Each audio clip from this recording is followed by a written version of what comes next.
In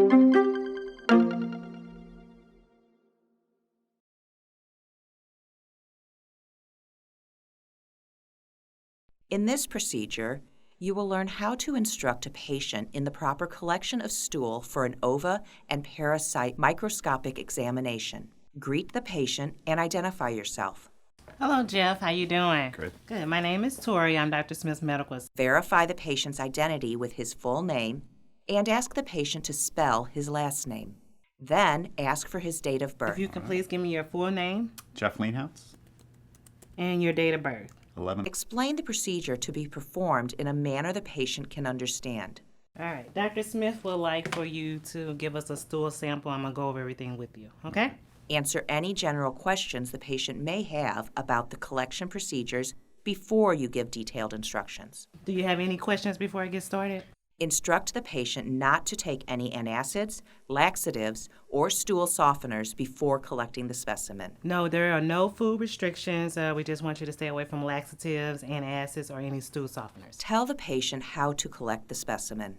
I'm going to give you a hat. This is what you'll collect the stool sample in. You're going to sit this on the toilet. The patient must defecate into the container provided. Stool cannot be retrieved from the toilet bowl. Do not defecate in the toilet and get the sample from there. It has to come into the hat, okay? Instruct the patient to add stool to the collection vial or vials. If the stool is solid, he should use the scoop on the lid of the container to add a large jelly bean-sized piece of stool to the liquid in the vial. And once you do that, you will have this container, and then I will also give you a spoon, or you can get your own spoon, to be able to get the sample out of the hat to place into. If the stool is liquid, pour it into the container. In both cases, keep adding the specimen until the liquid preservative in the vial reaches the indicated level. You will also have these two other samples that you will have to collect. It's a red fill line on this one, and it's a black fill line on this one. The fluid that's inside of the samples, you need to make sure that you put enough stool in it for the fluid to fill up to the fill line. Okay. There is a spoon on the bottom of the cap.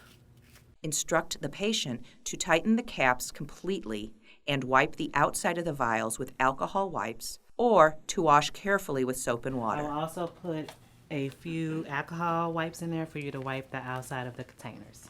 The vials should be labeled, placed in a biohazard bag with a zippered closure, and transported to the laboratory immediately if possible. When you are done collecting the samples, you need to make sure that you are putting your name, date of birth, all your information, and also the date and the time that the sample occurred. Okay. You're going to put that on each one of the samples. All right. After that, you're going to place all of them inside a biohazard bag so you don't have to worry about just having them laying around.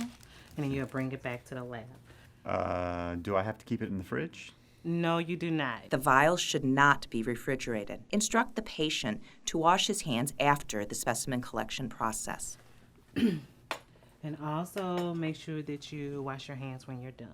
Okay? Document the instructions given to the patient in his health record.